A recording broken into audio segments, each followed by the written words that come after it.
বাংলাদেশের স্বাধীন জনগণ কি চায়? তারা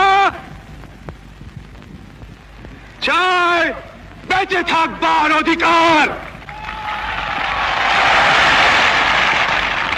যে অধিকার আল্লাহ এই দেশের জনগণকে দিয়েছে।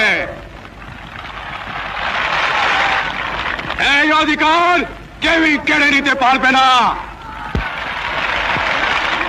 প্রিয় ভাইয়েরা, আমরা বেঁচে থাকবার মতো বেঁচে থাকতে চাই।